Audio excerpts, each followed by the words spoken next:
প্রেম, ত্যাগ আর ভুল বোঝাবুঝির এক অদ্ভুত মায়াজাল আমাদের এই জীবন। কখনো কখনো যাকে আমরা সবচেয়ে বড় বিশ্বাসঘাতক বলে মনে করি, ভাগ্যের নির্মম পরিহাসে দেখা যায় সেই আসলে আমাদের সবচেয়ে বড় রক্ষাকর্তা। অন্ধ রাগের বশবর্তী হয়ে আমরা এমন কিছু সিদ্ধান্ত নিই যার মাসুল গুনতে হয় সারা জীবন। কিন্তু সত্য কখনো চাপা থাকে না, সে ঠিকই একদিন নিজের পথ করে নেয়। এই গল্পটি এমন এক দম্পতির যাদের সম্পর্ক ভেঙে গিয়েছিল এক মিথ্যার উপর দাঁড়িয়ে, আর বছর পেরিয়ে সেই সত্যই তাদের আবার মুখোমুখি দাঁড় করিয়ে দিল এক নতুন রণাঙ্গনে। আমাকে কখনো ক্ষমা করবেন না আর্জুন, কিন্তু দয়া করে আপনার মাকে আমার কাছ থেকে দূরে সরিয়ে নেবেন না, কারণ গত দীর্ঘ 6টি বছর ধরে তাকে যিনি বাঁচিয়ে রেখেছেন তার আপন বলে কোনো ছেলে ছিল না, বরং এই তথাকথিত বেঈমান নারীটি তার একমাত্র সম্বল ছিল। ভোরের আলো তখনও পুরোপুরি ফোটেনি। চট্টগ্রামের সবচেয়ে বড় আর ব্যস্ত পাইকারি সবজি বাজারটিতে প্রতিদিনের মতো কোলাহল শুরু হতে যাচ্ছিল। কিন্তু সেই সকালটা আর 10টা সকালের মতো ছিল না। হঠাৎ করেই পুলিশের সারি সারি গাড়ি, তীক্ষ্ণ সাইরেনের শব্দ আর ছুটে পালানো দালালদের পদচারণায় পুরো বাজার মুহূর্তের মধ্যে কেঁপে উঠল। সৎ আর দুর্ধর্ষ আইপিএস অফিসার আরজন রহমান তার জিপ থেকে নেমেই বজ্রকণ্ঠে নির্দেশ দিলেন, বাজারের মূল ফটকগুলো এক্ষুনি বন্ধ করে দাও। আজ কোনো চাঁদাবাজ বা গুন্ডা যেন এই জালের বাইরে যেতে না পারে। তার সাথে আসা একদল চৌকস অফিসার মুহূর্তের মধ্যে দোকানগুলোর অলিগলিতে ছড়িয়ে পড়লেন। বাজারের অনেক গরিব ভ্যান চালক আর সবজি বিক্রেতা ভয়ে ততস্থ হয়ে নিজেদের জমানো সামান্য কিছু টাকা লুকোতে শুরু করল। কারণ বছরের পর বছর ধরে তারা পুলিশ এবং স্থানীয় গুন্ডাদের মধ্যে কোনো পার্থক্য দেখতে পায়নি। উভয়েই তাদের কাছে মূর্তিমান আতঙ্ক। আরজন দেখতে পেলেন একজন বয়স্ক সবজি বিক্রেতা থরথর করে কাঁপছেন। তিনি তার কাছে এগিয়ে গিয়ে অত্যন্ত শান্ত আর অভয় দেওয়া কণ্ঠে বললেন, চাচা, ভয় পাবেন না, আজ কোনো গরিবের ভ্যান ভাঙা হবে না, আর কারো পেটে লাথি মারা হবে না। আমাদের শুধু ওই অমানুষগুলোর নাম চাই যারা আপনাদের হাড় ভাঙা খাটনির টাকা প্রতি সপ্তাহে জোর করে কেড়ে নেয়। বৃদ্ধ লোকটি কাঁপা কাঁপা ঠোঁটে কিছু একটা বলতে যাচ্ছিলেন। ঠিক তখনই বাজারের একেবারে মাঝখান থেকে এক নারীর তীক্ষ্ণ, দৃঢ় ও সাহসী কণ্ঠস্বর ভেসে এলো। খবরদার, এই বয়স্ক মাকে যদি কেউ একটা আঙুল দিয়েও ছোঁয়ার চেষ্টা করে, তবে আমি সবার সামনে তোমাদের আসল মুখোশ খুলে দেব। কথাগুলো শুনে আরজনের চমকে গিয়ে পেছনে ঘুরে তাকালেন। তার দৃষ্টি স্থির হয়ে গেল। ধুলো মাখা একটি সাধারণ সুতির শাড়ি, কপালে বিন্দু বিন্দু ঘাম, দুই হাতে সবজি আর মাটির দাগ, কিন্তু চোখ দুটোতে জ্বলছে সেই পুরনো চেনা আত্মসম্মানের আগুন। সে ছিল নীরা, তার একসময়ের ভালোবাসার স্ত্রী। নীরার ঠিক সামনেই দুজন রুক্ষ চেহারার লোক একটি পুরনো হুইল চেয়ারকে জোর করে ধাক্কা দিচ্ছিল, আর নীরা নিজের সর্বশক্তি দিয়ে দুই হাত প্রসারিত করে তাদের আটকে রাখার চেষ্টা করছিল। আরজনের পায়ের নিচ থেকে যেন মাটি সরে গেল। তার হাঁটার গতি হঠাৎ থমকে গেল, কারণ সেই হুইল চেয়ারে বসা বৃদ্ধ নারীটি যখন ধীরে ধীরে মুখ তুললেন, তার দুই চোখ বেয়ে অঝোর ধারায় জল গড়িয়ে পড়ছিল। তিনি অন্য কেউ নন, তিনি ছিলেন আরজনের নিজের গর্ভধারিণী মা, সাবিত্রী রহমান। গত 6টি বছর ধরে আরজন একটা ঘোরের মধ্যে বেঁচেছিলেন।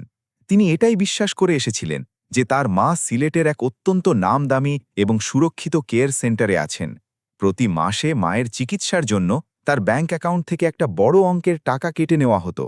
ভিডিও কলের নামে তাকে কখনো কেবল ঘোলাটে আর অস্পষ্ট রেকর্ডিং দেখানো হতো, আবার কখনো অজুহাত দেওয়া হতো যে মায়ের শারীরিক অবস্থা এতটাই খারাপ যে তিনি কথা বলার মতো অবস্থায় নেই।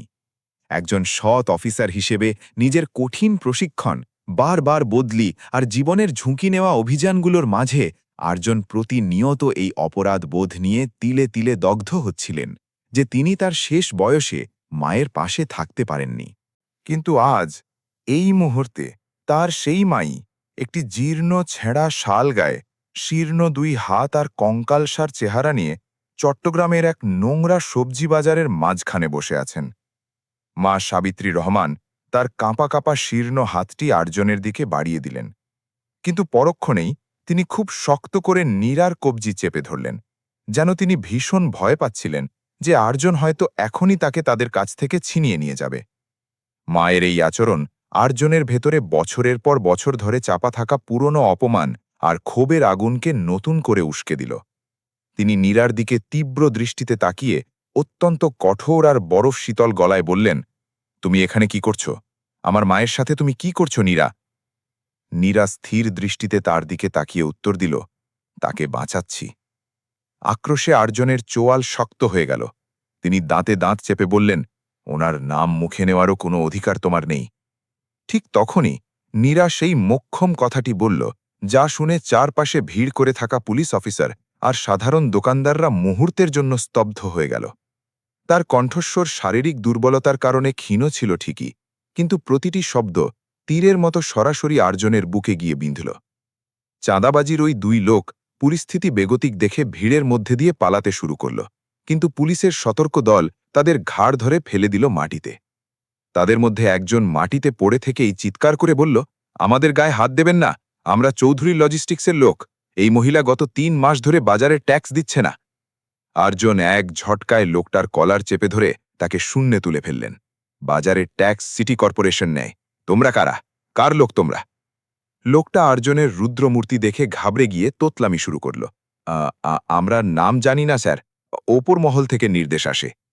নীরা লোকটার দিকে একদৃষ্টে তাকালো, তারপর হঠাৎ করেই তার মুখটা কাগজের মতো ফ্যাকাশে হয়ে গেল। সে মায়ের ওষুধের পুরনো কাপড়ের ব্যাগটা 2 হাতে নিজের বুকের কাছে জড়িয়ে ধরে টলটলে 2 কদম পিছিয়ে গেল আর মুহূর্তের মধ্যে জ্ঞান হারিয়ে মাটিতে লুটিয়ে পড়ল। আর্জন কিছু চিন্তা করার আগেই নিজের অবচেতন মনে ছুটে গিয়ে তাকে মাটিতে পড়ার আগেই 2 হাতে ধরে ফেললেন। তার চওড়া হাতের ওপর নীরার শরীরটা এতটাই হালকা আর ভঙ্গুর মনে হল যে আর্জনের বুকের ভেতরে যেন পুরনো কোনো কাঁচের আয়না ঝনঝন করে ভেঙে পড়ল। একসময় এই নারী 2 হাতে সোনার কাঁকন আর গায়ে রেশমি শাড়ি জড়িয়ে তার হাত ধরে আত্মবিশ্বাসের সাথে পথ চলত। আর আজ তার সেই সুন্দর কবজিতে কেবল 2টো সস্তা কাঁচের চুড়ি, যার মধ্যে একটি মাটিতে পড়ার সময় ভেঙে টুকরো টুকরো হয়ে গেছে। আর্জন পাগলের মতো চিৎকার করে ডাক্তার ডাকার নির্দেশ দিলেন। নীরা অতি কষ্টে একবার চোখ খোলার চেষ্টা করে ফিসফিস করে প্রলাপ বকতে লাগল, আগে মায়ের ওষুধ, দুপুরের বড়িটা ঠিক সময় দিতে হবে। এইটুকু বলেই সে পুরোপুরি চেতনাহীন হয়ে পড়ল।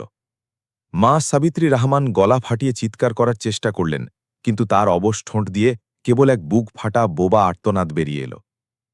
হাসপাতালে পৌঁছানোর পর আর্জন সাথে সাথে তার অফিসারদের নির্দেশ দিলেন পুরো বাজার সিল করে দিতে, এবং তিনি নিজে নীরা ও মাকে নিয়ে ইমার্জেন্সির ভেতরে ঢুকলেন। কিছুক্ষণ পর ডাক্তার বেরিয়ে এসে গম্ভীর মুখে জানালেন যে নীরা গত কয়েকদিন ধরে ঠিকমতো খাবার খায়নি, তার শরীরে মারাত্মক রক্তশূন্যতা দেখা দিয়েছে এবং একটানা অমানসিক পরিশ্রম করার ফলেই সে অজ্ঞান হয়ে গেছে।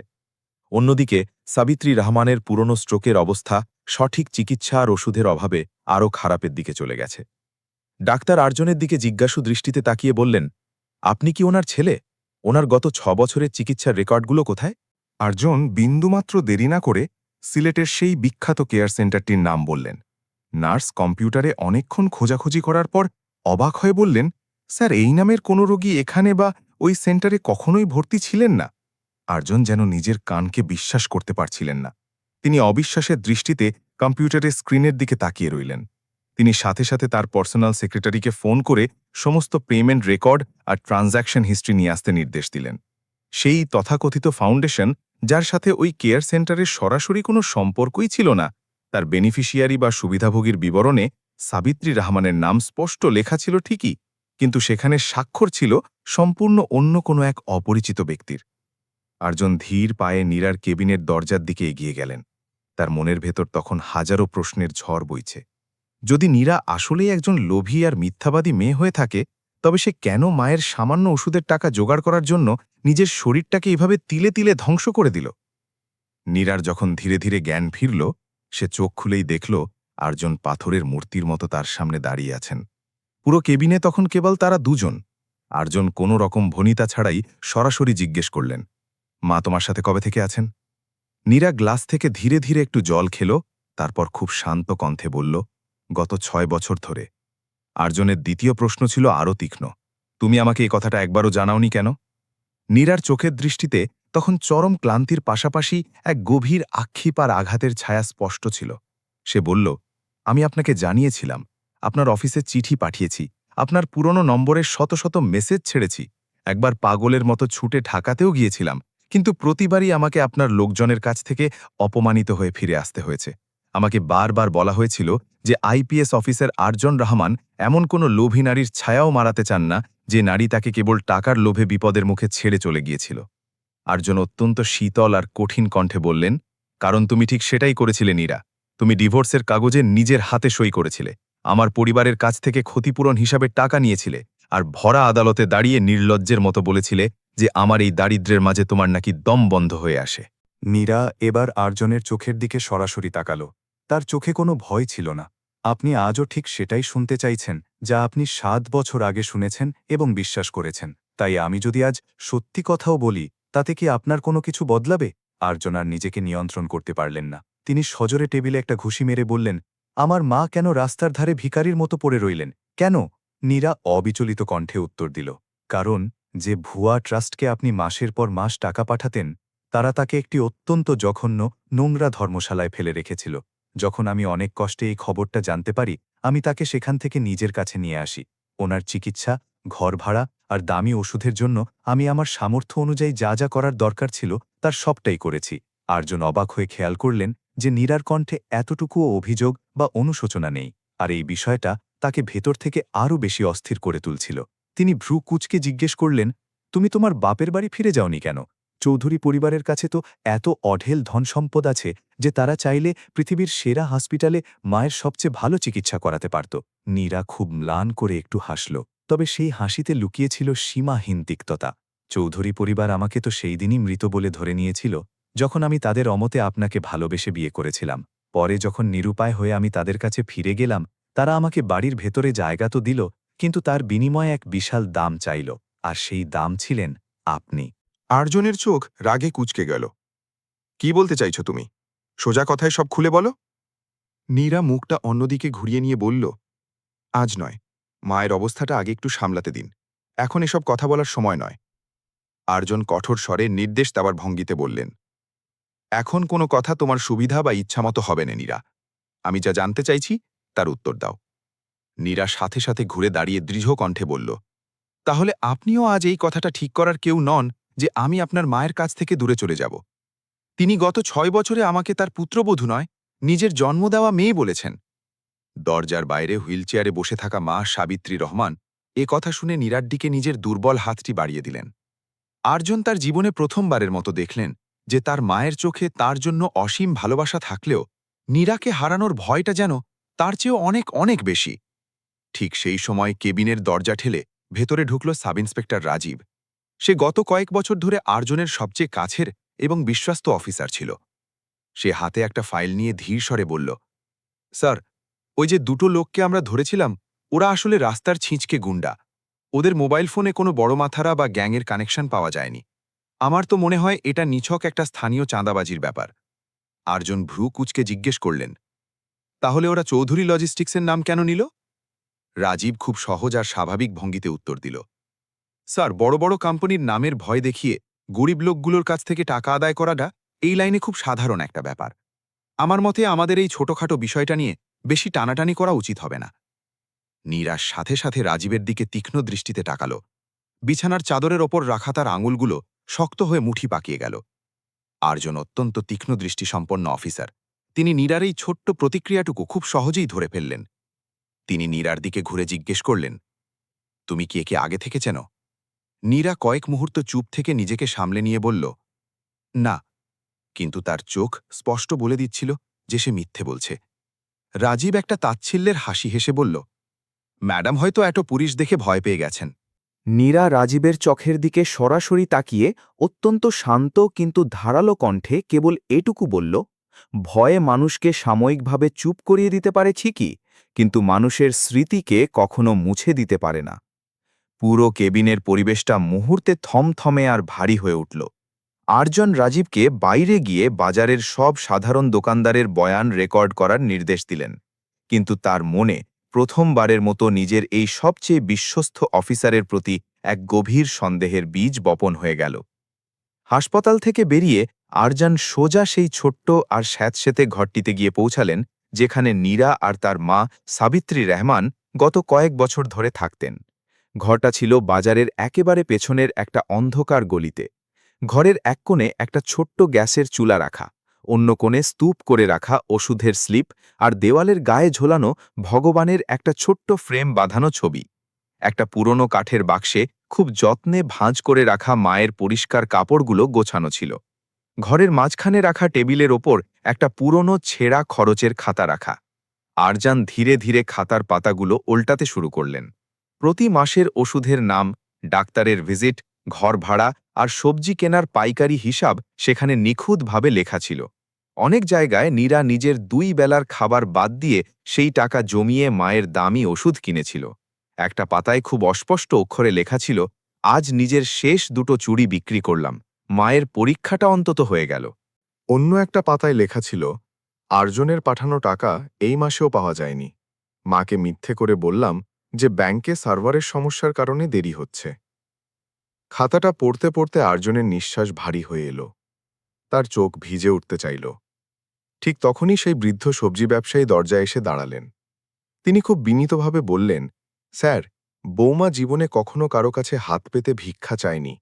ভোর 4টের সময় কনকনে শীতের মধ্যেও সে মান্ডি থেকে মাল তোলে, সারাদিন রোদে পুড়ে বেচে, আর রাত জেগে মায়ের সেবা করে। কতবার যে সে নিজে না খেয়ে শুধু জল খেয়ে ঘুমিয়েছে তার কোনো হিসেব নেই, কিন্তু কখনো মায়ের একটা ওষুধও বন্ধ হতে দেয়নি। আর্জন ধারা গলায় জিজ্ঞেস করলেন, সে ধার নিত কার কাছ থেকে? বৃদ্ধ ভয়ে ভয়ে চারপাশের অন্ধকার গলির দিকে তাকাল। ওই চৌধুরী লজিস্টিক্সের এজেন্টদের কাছ থেকে, স্যার। ওরা বিপদে পড়া সবজিওয়ালাদের চড়া সুদে ধার দেয়, তারপর 3 গুণ সুদ আদায় করে। যে বেচারা টাকা দিতে পারে না তার দোকান কেড়ে নিয়ে রাস্তায় বসিয়ে দেয়। বৌমা অনেক অসহায় নারীকে ওদের হাত থেকে বাঁচিয়েছে, তাই ওই গুন্ডারা তাকে একদম পছন্দ করে না। কথাগুলো বলে বৃদ্ধ লোকটি দেওয়ালের পেছনের একটা গর্ত থেকে লুকিয়ে রাখা একটি ছেঁড়া কাগজ বের করে দিলেন। তাতে বাজারের সমস্ত দোকানদারদের নাম এবং প্রতি সপ্তাহে তাদের কাছ থেকে জোর করে নেওয়া টাকার পরিমাণ বিস্তারিত লেখা ছিল। কাগজটার সবার ওপরে একটা বড় শিল মোহর মারা ছিল, চৌধুরী রুরাল সাপ্লাই ফাউন্ডেশন। আর্জনের দৃষ্টি মুহূর্তে তীক্ষ্ণ হয়ে উঠল। আরে, এটি তো ঠিক সেই ট্রাস্ট যার অ্যাকাউন্টে তিনি গত 6 বছর ধরে মায়ের দেখাশোনার জন্য নিয়ম করে টাকা পাঠাতেন।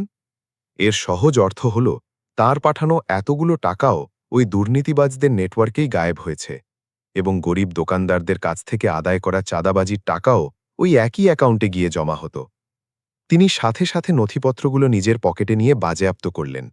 ঠিক তখনই তার পকেটে থাকা ফোনে একটি অজানা নম্বর থেকে মেসেজ এলো, নিজের ইউনিফর্ম আর সম্মান বাঁচাতে চাইলে এই পুরনো সম্পর্ক আর বাজারের নোংরা হিসেব থেকে দূরে থাকো। পরের বার অজ্ঞান হওয়া মহিলা আর জীবনেও উঠে দাঁড়াতে পারবে না। আর্জন দ্রুত হাসপাতালে ফিরে এলে দেখলেন নীরা পরম মমতায় মায়ের মাথার চুল আঁচড়ে দিচ্ছে।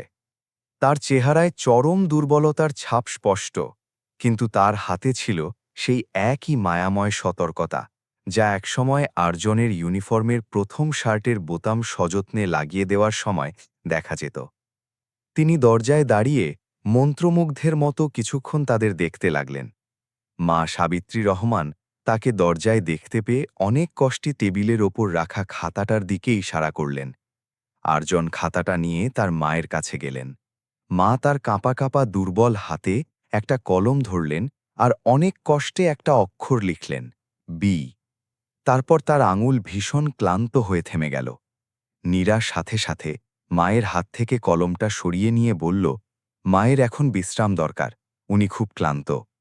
আর্জন ভ্রু কুঁচকে জিজ্ঞেস করলেন, এই বি দিয়ে কার নাম বোঝাতে চাইছেন মা?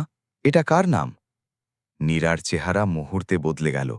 সে একটু ইতস্তত করে বলল, হয়তো কোনো ওষুধের নাম হবে। আর্জন তার চোখের দিকে তাকিয়ে কঠোরভাবে বললেন, নাকি বিক্রম? বিক্রমের নাম শুনতেই নীরার চোখ ভয়ে বড় বড় হয়ে গেল। পুরো ঘরে একটা অস্বস্তিকর দীর্ঘ নীরবতা নেমে এলো। আর্জন তার পকেট থেকে ফোন বের করে সেই হুমকির মেসেজটা নীরার চোখের সামনে ধরে বললেন, যে মানুষটার হাত থেকে তুমি আমাকে গত 7 বছর ধরে পাগলের মতো বাঁচানোর চেষ্টা করছ, সে কি তোমার নিজের দাদা বিক্রম চৌধুরী? নীরা এর কোনো উত্তর দিল না, কিন্তু তার 2 চোখ দিয়ে টপ টপ করে জল গড়িয়ে পড়ল। আর্জন অত্যন্ত ধীর এবং দৃঢ় কণ্ঠে বললেন, আমি নিজের কাছে শপথ নিয়েছিলাম যে তোমাকে আমি জীবনে কখনো ক্ষমা করব না। আজও আমি সেই পুরনো অপমানের কথা ভুলতে পারি না, কিন্তু এখন আমি এটাও কোনোভাবে মানতে পারছি না যে গত 7 বছর ধরে পুরো গল্পটাই ঠিক সেটাই ছিল যা আমাকে এত সুন্দর করে সাজিয়ে দেখানো হয়েছিল। নীরা অশ্রুসজল চোখে তার দিকে তাকাল। এখন এই সত্যিকে জেনে আপনি কি করবেন? আমাকে আবার আপনার বাড়িতে নিয়ে যাবেন? মাকে কোনো দামি হাসপাতালে ভর্তি করে রাখবেন, তারপর নিজের মনে ধরে নেবেন যে আপনার সমস্ত ঋণ সুদে আসলে শোধ হয়ে গেছে? আর্জন কিছু মুহূর্ত চুপ করে রইলেন। তারপর বললেন, না, আগে আমি এটা খুঁজে বের করব যে আমার মায়ের চিকিৎসার নামে টাকা কে চুরি করেছে, তোমাকে কে এভাবে হুমকি দিয়েছে, আর চৌধুরী লজিস্টিক্স বাজারের আড়ালে আসলে কি অবৈধ ব্যবসা চালাচ্ছে। এই সব কিছু শেষ হওয়ার পর তুমি নিজে ঠিক করবে যে তোমার জীবনে আমার জন্যে কোনো সামান্য জায়গাও বেঁচে আছে কিনা। নীরার ঠোঁট কাঁপল, কিন্তু সে কোনো কথা বলল না। ঠিক তখনই হাসপাতালের সমস্ত আলো হঠাৎ করে কিছুক্ষণের জন্য নিভে গেল। ঘুটঘুটে অন্ধকারে কে যেন বারান্দা দিয়ে একটা ওষুধের ট্রলি খুব দ্রুত গতিতে ঠেলে নিয়ে গেল। কয়েক সেকেন্ড পর আলো ফিরে আসতেই আর্জন দেখলেন যে মায়ের বেডের পাশের টেবিলের ওষুধের শিশিটা বদলে গেছে, আর জানালার পাশ দিয়ে একটি কালো ছায়া দ্রুত গতিতে বাইরে বেরিয়ে যাচ্ছে।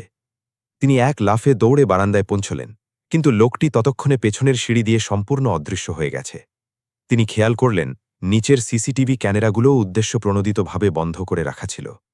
আর্জন রুমে ফিরে এলে নীরা পুরনো শিশি আর নতুন শিশিটা হাতে নিয়ে দেখল দুটোর ওপর অবিকল একই লেবেল লাগানো ছিল, কিন্তু ভেতরের ওষুধের রং ছিল সম্পূর্ণ আলাদা।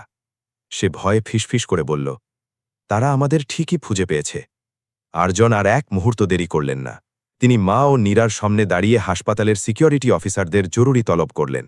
তার কণ্ঠস্বর এখন আর কোনো আবেগপ্রবণ বা আহত স্বামীর মতো শোনা যাচ্ছিল না, বরং একজন দায়িত্বশীল এবং ক্ষুরোধার আইপিএস অফিসারের মতো শোনা যাচ্ছিল। আজ থেকে এই কেবিনে আসা প্রত্যেক ব্যক্তিকে, সে ডাক্তার বা নার্স যেই হোক না কেন, কঠিন তল্লাশির মধ্য দিয়ে যেতে হবে। এই নতুন ওষুধের নমুনা এখনই ফরেন্সিক ল্যাবে পাঠাও। চৌধুরী ট্রাস্ট, বাজারের চাঁদাবাজি আর আমার মায়ের ব্যাঙ্ক অ্যাকাউন্টের উপর বিশেষ তদন্ত এখনই শুরু করো। নীরা ভয়ে আর এক অজানা আশার মাঝে তার দিকে তাকিয়ে রইল। আর্জন তার দিকে না ঘুরেই দৃঢ় কণ্ঠে বললেন, আমি হয়তো তোমাকে আজও পুরোপুরি ক্ষমা করতে পারিনি নীরা, কিন্তু যে পাষণ্ড তোমাকে এবং আমার মাকে এই করুণ অবস্থায় নিয়ে এসেছে তাকে দেশের আইন আর আমি কখনো ক্ষমা করব না। যে নারীকে তিনি একসময় মন থেকে ঘৃণা করতেন, আজ তার জন্যই আর্জন নিজের জীবন বাজি রাখতে প্রস্তুত। হাসপাতালের ওষুধের শিশি ফরেন্সিক ল্যাবে পাঠানোর মাত্র 2 ঘণ্টা পর আর্জন ল্যাব থেকে প্রাথমিক রিপোর্ট পেলেন। রিপোর্টে বলা হয়েছে লেবেলে হৃদরোগের সেই একই ওষুধের নাম লেখা ছিল যা সাবিত্রী রহমান বছরের পর বছর ধরে খেয়ে আসছিলেন, কিন্তু ভেতরের বড়িগুলোতে এমন মারাত্মক মাত্রায় শান্তিদায়ক রাসায়নিক বা সেডেটিভ মেশানো ছিল যা খুব সহজেই তার নিঃশ্বাস ধীর করে দিয়ে তাকে মৃত্যুর দিকে ঠেলে দিতে পারত। ডাক্তার অত্যন্ত গম্ভীর স্বরে আর্জনকে বললেন, স্যার, যদি এই ওষুধ ভুল করেও 2 বা 3 বার রোগীকে দেওয়া হতো, তবে রোগীর স্বাভাবিক হার্ট ফেলিওর হয়েছে বলে সবাই ধরে নিত, কেউ ঘুণাক্ষরেও সন্দেহ করত না। আর্জন রিপোর্টটি খুব সাবধানে ভাঁজ করে নিজের পকেটে রাখলেন এবং সিকিউরিটি চিফকে ডেকে জিজ্ঞেস করলেন, আলো নেভানোর ঠিক আগে মেন ইলেকট্রিক রুমে কে ঢুকেছিল? আমাকে এক্ষুনি তার ডিটেলস দাও। সিকিউরিটি চিফ জানালেন যে হাসপাতালের একজন মেইনটেনেন্স কর্মীর সোয়াইপ কার্ড ব্যবহার করা হয়েছিল, কিন্তু তদন্তে দেখা গেছে যে সেই কর্মী সে সময় ছুটিতে নিজের গ্রামের বাড়িতে ছিলেন। তার মানে কেউ খুব সুকৌশলে ওই কর্মীর জাল কার্ড বানিয়েছিল। আর্জন হাসপাতালের সব প্রবেশ ও প্রস্থান রেকর্ড সিল করে দিলেন। ঘরের ভেতরে নীরা মা সাবিত্রী রহমানের হাত শক্ত করে ধরে বসেছিল। আর্জন কেবিনে ঢুকে তাকে বললেন, এখন থেকে তুমি এবং মা সার্বক্ষণিক সরকারি পুলিশি নিরাপত্তা পাবে। আমি ফোর্স মোতায়েন করছি। কিন্তু নীরা সাথে সাথে এই প্রস্তাবে দ্বিমত পোষণ করল। না, সরকারি নিরাপত্তার অর্থ হল পুরো বাজার জেনে যাবে যে আমি পুলিশের একজন গুরুত্বপূর্ণ সাক্ষী। যে অসহায় নারীদের দোকান আমার নামে চলে তারা খুব সহজেই ওই গুন্ডাদের নিশানা হয়ে যাবে। আরজান কঠোরভাবে ধমক দিয়ে বললেন, বোকার মতো কথা বলো না, তোমার জীবনের ওপর সরাসরি হামলা হয়েছে। নীরা খুব শান্ত স্বরে উত্তর দিল, আমার জীবন প্রথমবার বিপদে পড়েনি আরজান। তফাৎ শুধু এটুকুই যে আগের বিপদের সময়গুলোতে আমি একা ছিলাম, আর এবার আপনি সেটা নিজের চোখে দেখতে পেয়েছেন। পরদিন খুব ভোরে আরজান পুলিশ ফোর্স নিয়ে সিলেটের সেই কথিত বিলাসবহুল কেয়ার সেন্টারে পৌঁছালেন, যেখানে তার ধারণা অনুযায়ী তার মা গত 6 বছর ধরে থাকছিলেন। বাইরে বিশাল মার্বেলের দামি ফলক, ভেতরে সুগন্ধি ছিটানো বারান্দা আর চোখ ধাজানো দামি সাজসজ্জা ছিল। কিন্তু রিসেপশনের রেজিস্টার খাতা চেক করতেই দেখা গেল সেখানে সাবিত্রী রহমান নামে কোনো রোগীর নাম কখনো ওঠেনি। সেন্টারের ম্যানেজার প্রথমে আরজানকে রেকর্ড দেখাতে টাল বাহানা চাইছিল, কিন্তু আইনি নির্দেশের কাগজ আর আরজানের রুদ্রমূর্তি সামনে আসতেই সে ঘাবড়ে গিয়ে সব স্বীকার করল। সে জানালো যে চৌধুরী রুরাল সাপ্লাই ফাউন্ডেশন প্রতি মাসে অনেক ভুয়া বয়স্কদের নামে এখানে মোটা অঙ্কের টাকা পাঠাত কিন্তু সত্যিকারের রোগী আসত হাতে গোনা কয়েকজন। বাকি বিশাল অঙ্কের টাকা প্রশাসনিক ফি বা ডোনেশনের নাম করে অন্য বেনামি কোম্পানিগুলোতে পাচার করে দেওয়া হতো। আর্জেন কড়া গলায় জিজ্ঞেস করলেন, আমার মায়ের নামে আসা এই ভুয়া নথিগুলো তোমাদের কে পাঠিয়েছিল? ম্যানেজার ভয়ে কাঁপতে কাঁপতে একটি পুরনো ইমেলের প্রিন্টেড কপি দেখাল। প্রেরকের নামের জায়গায় স্পষ্ট লেখা ছিল রাজীব, লিয়েজন ডেস্ক। আর্জন কিছুক্ষণ ল্যাপটপের স্ক্রিনের দিকে নির্বাক হয়ে তাকিয়ে রইলেন। তিনি কোনো প্রকাশ্য প্রতিক্রিয়া না দেখিয়ে ইমেলের কপিটি নিজের কাছে সযত্নে রাখলেন এবং ম্যানেজারকে সতর্ক করে বললেন, এই তদন্তের খবর যদি কোনোভাবে বাইরে যায় তাহলে আপনিও এই দুর্নীতির মামলার জালে ফেসে যাবেন। ম্যানেজার ঢোক গেলে ঘাড় নাড়ল। আর্জন বাইরে বেরোতেই তার ভেতরের আস্থার আরও একটি বিশাল স্তম্ভ যেন হুড়মুড় করে ভেঙে পড়ল। রাজীব, তার নিজের হাতে গড়া অফিসার। তিনি এখনই রাঘবের ওপর সরাসরি কোনো দোষ চাপাতে পারছিলেন না, কিন্তু এতগুলো কাকতালীয় ঘটনা তো আর এমনি এমনি হতে পারে না। ওদিকে নীরা হাসপাতাল থেকে জোর করে ছুটি নিয়ে বাজারে নিজের দোকানে ফিরতে চাইছিল। ডাক্তার তাকে সম্পূর্ণ বিশ্রামের কড়া পরামর্শ দিয়েছিলেন, কিন্তু সে জেদ ধরে বলল, আমি যদি আর দুদিন দোকানে গিয়ে না বসি তাহলে ওরা আমার দোকানের জায়গাটা অন্য কারো নামে অ্যালট করে দেবে। আর্জন নিরুপায় হয়ে নীরার সামনে টাকা ভর্তি একটি মোটা খাম রেখে দিলেন। এই টাকা দিয়ে তোমার বাজারের ঋণ শোধ করো, তোমার দোকান বাঁচাও আর মায়ের জন্য ওষুধ নাও। কিন্তু নীরা খামটায় একটা আঙুল পর্যন্ত ছোঁয়াল না। সে পরিষ্কার জানিয়ে দিল, আমি আপনার কোনো দান বা দয়া নেব না। আর্জন একটু তীক্ষ্ণ স্বরে বললেন, এটা দান নয় নীরা, এটা আমার দায়িত্ব। নীরা তার চোখের দিকে সরাসরি তাকিয়ে একটা দীর্ঘশ্বাস ফেলে বলল, দায়িত্ব তো তখন হতো যখন আপনি অন্তত একবার এসে জিজ্ঞেস করতেন যে এই 6টা বছর আমরা কিভাবে কতটা কষ্টে কাটিয়েছি। এই টাকাটা কেবল আপনার ভেতরের অপরাধবোধ কমানোর একটা সস্তা উপায়। আমি আপনার এই পথটাকে এত সহজে পার হতে দেব না। আর্জন বিরক্ত হয়ে বললেন, তুমি আমার বলা সব কথাকে কেন সবসময় অপমান হিসেবেই ধরে নাও? নীরা উত্তর দিল, কারণ একসময় আপনি আমার জীবনের প্রতিটি বড় ত্যাগকে বিশ্বাসঘাতকতার তকমা দিয়ে অপমান করেছিলেন। এখন আমারও সেই অধিকার আছে আপনার প্রতিটি সাহায্য বা সমাধানকে নিজের মতো করে যাচাই করার। পুরো ঘরে এক পিনপতন নীরবতা নেমে এলো।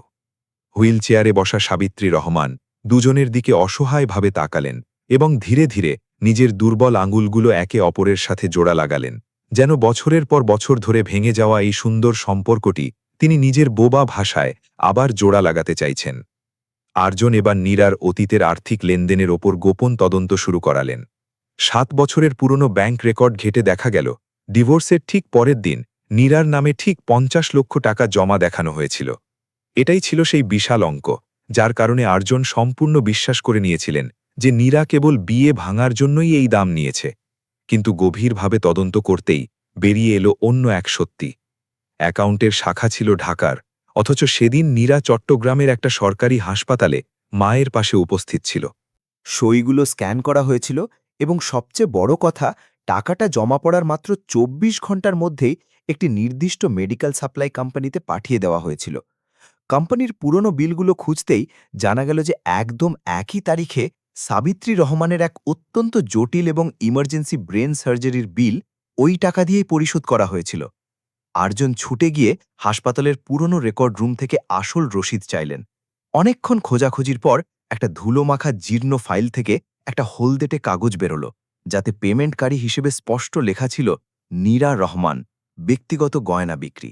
সাথে গয়না ব্যবসায়ীর দেওয়া একটা রসিদও পিন করা ছিল, যাতে নীরার বিয়ের শখের কাকন, ভারী গলার হার আর কানের দুলের বিস্তারিত উল্লেখ ছিল। আর্জনের আঙুল সেই গয়নার তালিকার উপর এসে স্থির হয়ে গেল। যে গয়নাগুলো তিনি এতদিন ভেবেছিলেন নীরা লোভের বশে নিজের সাথে নিয়ে গেছে, সেগুলো আসলে তার নিজের মায়ের জীবন বাঁচাতে বিক্রি হয়ে গিয়েছিল। আর্জন সোজা বাজারের পেছনে তৈরি সেই স্যাঁতসেঁতে ঘরে গিয়ে পৌঁছলেন।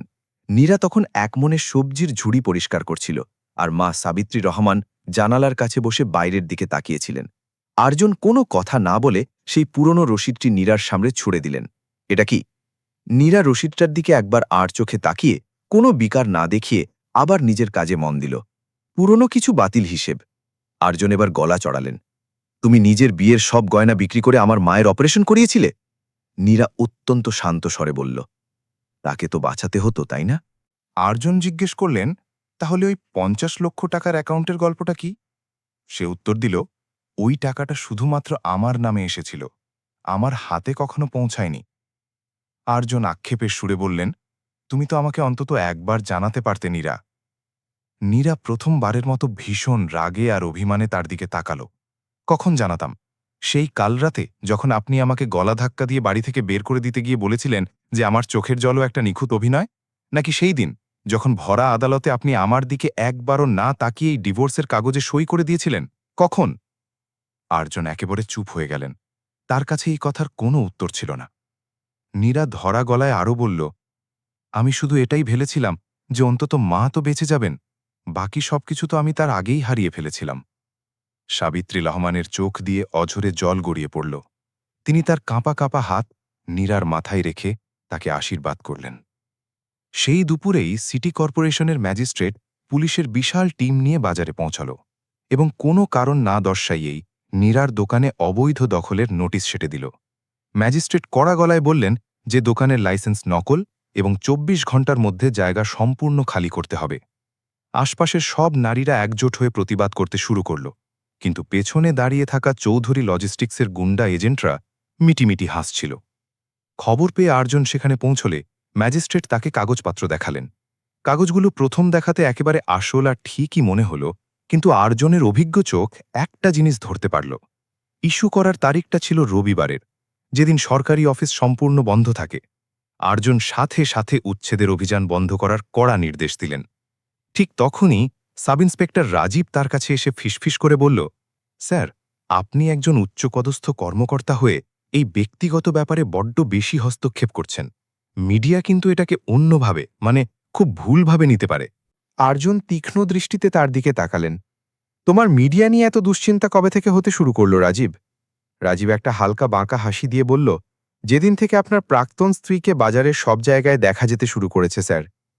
নীরা দূর থেকে দাঁড়িয়ে এদের কথাবার্তা শুনছিল। সে আর্জুনের কাছে এসে বলল, দয়া করে আমার কারণে নিজের ইউনিফর্ম আর কেরিয়ার বিপদে ফেলবেন না। আমি অন্য যে কোনো জায়গায় আমার দোকান লাগিয়ে নেব। কিন্তু আর্জুন নোটিশটা ছিঁড়লেন না, বরং ম্যাজিস্ট্রেটকে কড়া ভাষায় বললেন, এর ওপর সম্পূর্ণ আইনি তদন্ত হবে। ততদিন পর্যন্ত এই বাজারের কোনো দোকান ১ ইঞ্চিও সরানো হবে না। মনে রাখবেন, আইন শুধু কাগজ দেখে না, কিন্তু কারা ওই ভুয়া কাগজ বানিয়েছে তাদের হাতও দেখে। সেদিন সন্ধে শফিক নামের এক তরুণ বাজারের কমিউনিটি হলে এলো। সে নিজেকে আর্থিক অপরাধ বিষয়ক একজন নামকরা আইনজীবী হিসেবে পরিচয় দিল এবং সাধারণ দোকানদারদের আশ্বস্ত করে বলল যে প্রতিটি পেমেন্টের স্লিপ, মোবাইল মেসেজ এবং হুমকির কল রেকর্ড যেন তারা খুব সযত্নে সুরক্ষিত রাখে। আর্জন তাকে আড়ালে ডেকে জিজ্ঞেস করলেন, তুমি এই সাধারণ সবজিওয়ালাদের ব্যাপারে এত আগ্রহ দেখাচ্ছ কেন? শফিক নীরার দিকে তাকিয়ে একটা সুন্দর হাসি দিয়ে বলল, কারণ একসময়ে কেউ একজন আমার মতো একটা রাস্তার টোকাইয়ের জন্যেও পুরো ভিড়ের বিরুদ্ধে দাঁড়ানোর ঝুঁকি নিয়েছিল। নীরা তার চেহারা খুব মনোযোগ দিয়ে দেখল, কিন্তু এত বছর পর তাকে ঠিক চিনতে পারল না। শফিক তার পুরনো নাম বা পরিচয় কিছুই বলল না। সে তার ল্যাপটপ খুলে আর্জনকে দেখালো যে কিভাবে চৌধুরী রুরাল সাপ্লাই ফাউন্ডেশন থেকে বিশাল অঙ্কের টাকা প্রথমে ৩টি ছোট বেনামি কোম্পানিতে যেত, তারপর নগদ তোলার পর তা বাজারের লোকাল এজেন্টদের কাছে পৌঁছত। আর ওই একই অ্যাকাউন্টগুলোতে মায়ের দেখাশোনার জন্যে আর্জনের পাঠানো টাকাও সুকৌশলে মেশানো হয়েছিল। আর্জন ভুরুকুচকে জিজ্ঞেস করলেন, এই পুরো চক্রের প্রধান সুবিধাভোগী বা মাস্টারমাইন্ডকে? শফিক বলল, এখনও আসল নামটা অনেকগুলো লেয়ারের আড়ালে লুকানো আছে, তবে বোর্ড অব ডিরেক্টরসে বিক্রম চৌধুরীর দুজন খুব বিশ্বস্ত লোক আছে, আর আরেকটি নাম আপনাদের পুলিশ বিভাগের সাথে সরাসরি যুক্ত। রাজীবের ছবি আর্জনের মনে পরিষ্কার ভেসে উঠল, কিন্তু তিনি এখন কোনো মন্তব্য করলেন না। রাতে সাবিত্রী রহমানের শারীরিক অবস্থা একটু স্থিতিশীল হলে তিনি ইশারায় একটা পেন্সিল চাইলেন। নীরা খাতাটা তার সামনে মেলে ধরল। এবার তিনি কাঁপা কাঁপা হাতে কেবল বি নয়, তারপরে একটা বাঁকা রেখা দিয়ে ক লেখার আপ্রাণ চেষ্টা করলেন। আর্জন নিচু হয়ে অস্ফুট স্বরে বললেন, বিক্রম। সাবিত্রী রহমান সাথে সাথে চোখের পলক ফেলে হ্যাঁ সূচক সম্মতি জানালেন। নীরা সাথে সাথে মায়ের হাত আটকে দিয়ে বলল, মা খুব ক্লান্ত হয়ে গেছেন, এখন আর জোর করবেন না। আর্জন বিরক্ত হয়ে নীরাকে জিজ্ঞেস করলেন, তুমি প্রতিবার ওনার বয়ান দেওয়ার সময় এভাবে থামিয়ে দাও কেন নীরা? নীরা বলল, কারণ ওনার যদি বেশি জোর করতে গিয়ে কিছু হয়ে যায়, তবে আপনি হয়তো আপনার সত্যিটা জেনে যাবেন ঠিকই, কিন্তু আমি আমার মাকে চিরতরে হারাব। আর্জন ধীর স্বরে অনেকটা মিনতি করে জিজ্ঞেস করলেন, বিক্রম কি তোমাকে আমাকে ডিভোর্স দেওয়ার জন্যে বাধ্য করেছিল? নীরা উত্তর দেওয়ার আগে দরজার দিকে একবার তাকাল। কিছু কিছু প্রশ্নের উত্তর শোনার পর মানুষের পুরনো জীবন আর কখনো আগের মতো ফিরে আসে না। আর্জন দৃঢ় গলায় বললেন, আমি আমার পুরনো জীবন ফেরত চাইছি না। আমি শুধু জানতে চাই যে আমাকে ঠিক কোন মিথ্যার উপর দাঁড় করিয়ে রাখা হয়েছিল। নীরা কেবল এইটুকু বলল, যেদিন আপনি আপনার আইপিএস ট্রেনিং শুরু করার জন্য প্রস্তুতি নিচ্ছিলেন, ঠিক সেদিন আমার দাদা আমাকে আপনার গ্রেপ্তারির একটা সম্পূর্ণ সাজানো খসড়া দেখিয়েছিল। বাকি কথা তখন বলবো, যখন মা সম্পূর্ণ নিরাপদে থাকবেন। পরদিন সকালে শাফিক একটি অত্যন্ত গুরুত্বপূর্ণ পুরনো নথি খুঁজে বের করল। এটি ছিল 7 বছর আগের একটি মেডিকেল বীমা দাবি, যেখানে সাবিত্রী রহমানের জটিল সার্জারির জন্য নীরা নিজেকে দায়িত্বশীল আত্মীয় বা গ্যারেন্টার হিসেবে উল্লেখ করেছিল। নথির নিচে সাক্ষী হিসেবে সেই পুলিশ অফিসারের সই ছিল, যে তখন রাজীবের সাথে একটি বিশেষ অপরাধ শাখায় কাজ করত। সেই অফিসারের রহস্যজনক মৃত্যু 2 বছর আগে এক সড়ক দুর্ঘটনায় হয়ে গেছে। শাফিক বলল, খুব সম্ভবত সে ওপর মহলের প্রচণ্ড চাপের মুখে সই করেছিল, কিন্তু এটা অন্তত প্রমাণ করে যে পুলিশ ডিপার্টমেন্ট তখন থেকেই সব সত্যি জানত। আর্জন জিজ্ঞেস করলেন, এর কোনো আসল ভিডিও বা মূল বয়ান কি এখনও বেঁচে আছে? শাফিক না মাথায় বলল, হাসপাতালের পুরনো ব্যাকআপ সার্ভারে কিছু রেকর্ড থাকতে পারে, কিন্তু গত মাসেই কেউ একজন খুব সাবধানে সেগুলো মুছে ফেলার চেষ্টা করেছে। আর্জন তারিখটা মিলিয়ে দেখলেন, এটা ঠিক সেই সপ্তাহ ছিল যখন তাকে হেডকোয়ার্টার্স থেকে পুনের বাজারের স্পেশাল তদন্তের দায়িত্ব দেওয়া হয়েছিল। এর মানে পরিষ্কার, কেউ একজন তার পোস্টিংয়ের খবর পাওয়ার আগেই সব প্রমাণ মুছে ফেলতে শুরু করেছিল। সেই রাতেই নীরার হাতে একটি আইনি নোটিশ এলো। তার ওপর গুরুতর অভিযোগ ছিল যে সে চৌধুরী রুরাল সাপ্লাই ফাউন্ডেশনের নাম ভাঙিয়ে গরিব রোগীদের কাছ থেকে মোটা অঙ্কের অনুদান নিয়েছিল এবং সেই টাকার কোনো হিসাব দেয়নি। সাথে তার সই করা বেশ কিছু জাল নথিও ছিল। নীরা সেগুলো দেখেই অবাক হয়ে বলল, এগুলো তো অবিকল আমার সইয়ের মতোই দেখতে, কিন্তু আমি জীবনেও কখনো এই কাগজগুলো চোখে দেখিনি। শাফিক ম্যাগনিফাইং গ্লাস দিয়ে সইগুলো পরীক্ষা করে বলল যে সইগুলো ডিজিটাল পদ্ধতিতে খুব নিখুঁতভাবে বসানো হয়েছে। আর্জুন জিজ্ঞেস করলেন, মামলা কোন আদালতে দায়ের হয়েছে? শাফিক চিন্তিত মুখে বলল, এখনও এফআইআর দায়ের হতে চলেছে। যদি এটা কোনোভাবে আটকানো না যায়, তবে সকালের মধ্যেই ম্যাডামের গ্রেফতারি হতে পারে। নীরা সম্পূর্ণ নির্দ্বিধায় বলল, ওদের আসতে দিন, আমি ভয় পাই না। আর্জুন তীক্ষ্ণ স্বরে ধমক দিয়ে বললেন, তুমি বুঝতে পারছ না তুমি জেলে চলে যাবে? নীরা উত্তর দিল, আমি গত 7 বছর ধরে প্রতিটা দিন জেলের চেয়েও খারাপ ভয়ের ভেতরে বেঁচে আছি। জেল অন্তত আমার সত্যির নামটা বদলে দিতে পারবে না। আর্জুন তার দিকে মুগ্ধ দৃষ্টিতে তাকালেন। যে নারীকে তিনি একসময় নিজের সুবিধা আর টাকা বেছে নেওয়ার মানুষ বলে মনে করতেন, সে আজ নিজের আত্মরক্ষার চেয়ে অন্যদের বাঁচানোর বেশি চিন্তা করছে।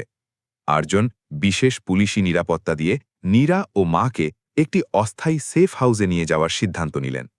পথে তাদের গাড়ির সামনে হঠাৎ করে একটা বড় ট্রাক আড়াআড়ি এসে থামল। চালক গায়েব ছিল, আর ট্রাকের পেছন থেকে 3 জন সশস্ত্র মুখোদারি বেরিয়ে এলো। পুলিশ দল তাদের চারদিক থেকে ঘিরে ফেলল, কিন্তু একজন হামলাবাড়ি সুযোগ বুঝে নীরার ব্যাগের ওপর ঝাঁপিয়ে পড়ল। আর্জুন তাকে জাপটে ধরতেই ব্যাগ থেকে ওষুধের সাথে মায়ের পুরনো চিকিৎসার ডায়েরিটা নিচে পড়ে গেল। মুখোশধারী লোকটা ডায়েরিটা তোলার চেষ্টা করল, যেন তার আসল লক্ষ্য ওই ডায়েরিটাই ছিল। ধস্তাধস্তিতে সে অন্ধকারে পালিয়ে গেল, কিন্তু ডায়েরিটা বেঁচে গেল। নিরাপদ স্থানে পৌঁছে আর্জুন ডায়েরির পাতা উল্টালেন। মাঝখানে একটি শিলমোহর করা খাম আঠা দিয়ে সাঁটানো ছিল, যাতে তার প্রয়াত বাবার হাতের লেখায় স্পষ্ট লেখা ছিল, এটা আর্জুনকে তখনই দিও যখন তার নিজের সবচেয়ে বড় ভুলের ওপর সন্দেহ হতে শুরু করবে। আর্জনের বুক দ্রুত কাঁপতে লাগল।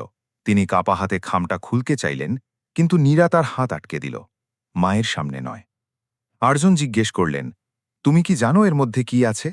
নীরা কাঁপা কাঁপা গলায় বলল, পুরোপুরি জানি না, কিন্তু এটুকু জানি যে এর ভেতরের সত্যিটা জানার পর আপনি আমাকে সারা জীবন ঘৃণা করতে পারবেন ঠিকই, কিন্তু নিজেকে কখনো ক্ষমা করতে পারবেন না।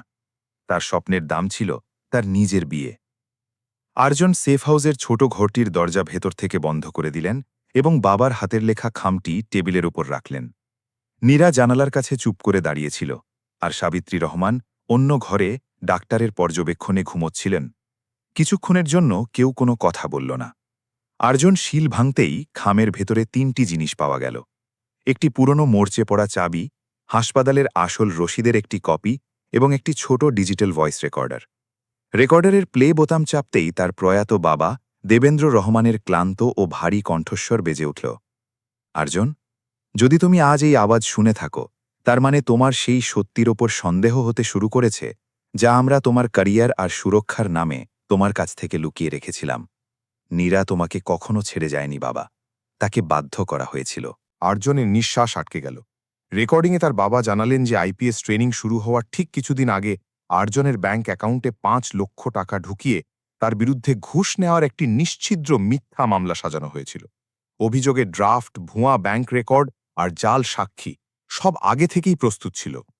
বিক্রম চৌধুরী তখন নীরাকে ব্ল্যাকমেল করে সতর্ক করেছিল যে সে যদি স্বেচ্ছায় ডিভোর্স না নেয় এবং জনসমক্ষে আর্জনের সাথে সম্পর্ক ছিন্ন না করে, তবে সিলেকশন বোর্ডে এই সব প্রমাণ পাঠিয়ে দেওয়া হবে। নীরা তার স্বামীর ইউনিফর্ম আর স্বপ্ন বাঁচানোর জন্য নিজেকে লোভী এবং বেইমান প্রমাণ করা হাসি মুখে মেনে নিয়েছিল। হঠাৎ একটা ঘড়ঘড় শব্দের সাথে রেকর্ডিংটা মাঝপথেই বন্ধ হয়ে গেল, যেন বাকি অংশটা কেউ ইচ্ছে করে ডিলিট করে দিয়েছে। আর্জন রেকর্ডারটা টেবিলের উপর রাখলেন। তার চোখ দুটো জবা ফুলের মতো লাল হয়ে গিয়েছিল। তিনি নীরার দিকে ঘুরে দাঁড়ালেন। তুমি আমাকে কেন জানাওনি যে অ্যাকাউন্টে টাকাটা কে ঢুকিয়েছিল? নীরা ধীর স্বরে বলল, কারণ যে মুহূর্তে আমি আপনাকে জানাতাম, বিক্রম ঠিক সেই মুহূর্তেই বোর্ডে অভিযোগ পাঠিয়ে দিত। আপনার সারা জীবনের স্বপ্ন, ওই ট্রেনিং ওখানেই থেমে যেত। তদন্ত বছরের পর বছর ধরে চলত, আর আপনি জীবনেও ওই সাধের ইউনিফর্ম পরতে পারতেন না। আর্জন একটি কঠোর তিক্ত হাসির সাথে বললেন, তাহলে তুমিই নিজে নিজে ঠিক করে নিলে যে আমার জন্য কোনটা ঠিক। আমাকে সারা জীবন একটা ভুল ধারণার বশবর্তী হয়ে তোমাকে ঘৃণা করার জন্য ছেড়ে দিলে। নীরার চোখে এত বছর ধরে চাপা থাকা ক্ষোভ যেন লাভা হয়ে ঝলসে উঠল। আর আপনি কি করলেন আর্জন? আপনি তো শুধু একটা বানানো ভিডিও দেখলেন, একটা ভুয়া ব্যাংক স্টেটমেন্ট দেখলেন, আর নিজের মনে মনে রায় শুনিয়ে দিলেন। আপনি একবারও এসে আমাকে জিজ্ঞাসা করলেন না যে নারী আপনার বেকার জীবনে আপনার সাথে না খেয়ে দিনের পর দিন কাটিয়েছিল, সে হঠাৎ একদিন টাকার জন্য কেন এমন বদলে গেল? আর্জন মাথা নিচু করে বললেন, তুমি তো আদালতে আমার সামনে দাঁড়িয়ে বলেছিলে যে আমার বেকারিত্বে তোমার দম বন্ধ হয়ে আসে। নীরা উত্তর দিল, কারণ তখন বিক্রমের গুন্ডারা ঠিক আদালতের বাইরে দাঁড়িয়েছিল। তারা মায়ের জরুরি চিকিৎসার ফাইল আটকে রেখেছিল। আমার প্রতিটি শব্দের দাম ছিল আমার মায়ের জীবন। সে কিছু মুহূর্ত থামল, তারপর দীর্ঘশ্বাস ফেলে বলল, হ্যাঁ, আমি মিথ্যা বলেছিলাম, কিন্তু আপনি তো সেই মিথ্যাই বিশ্বাস করাটাই বেশি সহজ বলে বেছে নিয়েছিলেন। এই এত বড় অপরাধে আমাদের দুজনেরই সমান ভাগ আছে। ঠিক সেই সময় আইনজীবী শাফিক ঘরে ঢুকল। তার হাতে আদালতের একটি জরুরি অ্যারেস্ট ওয়ারেন্ট ছিল। সে জানাল যে চৌধুরী রুরাল সাপ্লাই ফাউন্ডেশন নীরার বিরুদ্ধে আনুষ্ঠানিক জালিয়াতির অভিযোগ দায়ের করেছে। অভিযোগ ছিল যে সে গরিব রোগীদের নামে কোটি কোটি টাকা সংগ্রহ করে সেই টাকা নিজের ব্যক্তিগত অ্যাকাউন্টে সরিয়েছে। পুলিশের অর্থনৈতিক অপরাধ দমন শাখা সকালেই তাকে গ্রেফতারির প্রস্তুতি নিচ্ছিল। আর্জন সাথে সাথে বললেন, আমি আমার পাওয়ার ইউজ করে এই গ্রেফতারি আটকে দেব। শাফিক গম্ভীরভাবে উত্তর দিল, আপনার এই হস্তক্ষেপ তাদের জন্যই সবচেয়ে বেশি উপকারী হবে স্যার। তারা খুব সহজেই মিডিয়াতে বলে বেড়াবে যে একজন আইপিএস অফিসার নিজের প্রাক্তন স্ত্রীকে বাঁচানোর জন্য ক্ষমতার অপব্যবহার করে তদন্ত প্রভাবিত করছেন। নীরা শান্ত গলার বলল, আমাকে গ্রেফতার হতে দিন। আর্জন তার দিকে ঘুরে বললেন, তুমি প্রতিবার নিজেকে সবার জন্য বলিদান কেন দাও? নীরা শান্ত স্বরে উত্তর দিল, কারণ কখনো কখনো সত্যি পর্যন্ত পৌঁছানোর আসল রাস্তা এই গ্রেফতারই হয়ে যায়। আমি যদি আজ পালাই, তাহলে তারা খুব সহজেই আমাকে দোষী সাব্যস্ত করবে, আর আমি যদি মাথা উঁচু করে সামনে দাঁড়িয়ে থাকি, তাহলে তাদের বাধ্য হয়ে নিজেদের জাল নথিপত্র আদালতে আনতে হবে। শফিক সম্মতি জানিয়ে মাথা নাড়ল এবং বলল যে সে জামিনের সব প্রস্তুতি নেবে। আর্জনকে এই কঠিন সিদ্ধান্ত মেনে নিতে হল, কিন্তু তার ভেতরে প্রথমবারের মতো নিজের ইউনিফর্ম আর ব্যক্তিগত অপরাধবোধের মধ্যে এক সত্যিকারের কুরুক্ষেত্র শুরু হয়ে গিয়েছিল। পরদিন সকালে নীরাকে সবার সামনে বাজারের মাঝখান থেকে গ্রেফতার করা হল। চৌধুরী লজিস্টিক্সের এজেন্টরা আগে থেকেই মিডিয়া আর সাংবাদিকদের ডেকে রেখেছিল। ক্যামেরার সামনে একজন পুলিশ অফিসার বললেন, নীরা চৌধুরীর বিরুদ্ধে গরিবদের অর্থ আত্মসাতের সুনির্দিষ্ট অভিযোগ আছে। ভিড়ের মধ্যে কানাঘুষি ছড়িয়ে পড়ল, কিন্তু যে গরিব নারীদের দোকান নীরা বাঁচিয়েছিল তারা মানববন্ধনের মতো তার চারপাশে দাঁড়িয়ে গেল। এক বৃদ্ধা সবজিওয়ালি ডুকরে কেঁদে পুলিশকে বলল, যে মেয়ে নিজের মুখের খাবার বেচে আমাদের মতো গরিবের ওষুধ কিনে দিয়েছে, সে গরিবদের টাকা খেতে পারে না স্যার, আপনারা ভুল মানুষকে ধরে নিয়ে যাচ্ছেন। নীরা সবাইকে পিছিয়ে যাওয়ার ইশারা করল এবং হাসিমুখে বিনা বাধায় হাতকড়া পরার জন্য নিজের 2 হাত বাড়িয়ে দিল। আর্জন কিছুটা দূরে নিশ্চল হয়ে দাঁড়িয়েছিলেন। তিনি চাইলেও এই পদক্ষেপ আটকাতে পারছিলেন না, কারণ নির্দেশ সরাসরি ইকোনমিক অফেন্সেস উইং থেকে এসেছিল। রাজীব তার কাছে এসে তাচ্ছিল্যের সুরে বলল, স্যার, এবার তো অন্তত মেনে নিন যে এই মামলা আর ব্যক্তিগত নেই। প্রতিটি নথি প্রমাণ করছে যে উনি দোষী। আর্জন তার দিকে বরফ শীতল দৃষ্টিতে তাকালেন। নথি কথা বলে রাজীব, কিন্তু কখনো কখনো তাদের কথা বলাতে শেখানো হয়। রাজীবের চেহারা এক মুহূর্তের জন্য ফ্যাকাশে হয়ে গেল, তারপর আবার স্বাভাবিক হয়ে গেল। আর্জন সেই মুহূর্তেই ঠিক করে নিলেন যে এখন থেকে তিনি রাজীবকে কেবল সন্দেহের দৃষ্টিতে নয়, নিজের প্রধান শত্রু হিসাবে দেখবেন। আদালতে প্রসিকিউশন নীরার নাম থাকা অ্যাকাউন্ট, ডিজিটাল স্বাক্ষর এবং অনুদান গ্রহণের চিঠির কপি পেশ করে। শফিক প্রতিটি নথির ফরেন্সিক পরীক্ষার দাবি জানায়। সে স্ক্রিনে দেখায় যে ৩টি ভিন্ন বছরে করা নীরার স্বাক্ষরের প্রতিটি রেখা, পেনের চাপ এবং বাঁক একেবারে হুবহু একরকম ছিল, যা হাতে লেখা স্বাক্ষরে অসম্ভব। সে সার্ভার লগ পেশ করে, যা থেকে পরিষ্কার জানা গেল যে ফাইলগুলো একই দিনে আপলোড করা হয়েছিল এবং সেই আইপি অ্যাড্রেস বা ইন্টারনেট ঠিকানার সরাসরি সম্পর্ক চৌধুরী লজিস্টিক্সের প্রধান কার্যালয়ের সাথে। প্রসিকিউশন ঘাবড়ে গিয়ে দাবি করল যে এটা নিছকই কাকতালীয় ঘটনা। তখনই শফিক তার মোক্ষম দ্বিতীয় প্রমাণ পেশ করল। যে ব্যাংক অ্যাকাউন্ট থেকে টাকা তোলা হয়েছিল তাতে নীরার পরিচয় হিসেবে সেই পুরনো বাতিল প্যান কার্ড ব্যবহার করা হয়েছিল, যা ডিভোর্সের সময় বিক্রমের উকিল জোর করে নিজের কাছে রেখেছিলেন।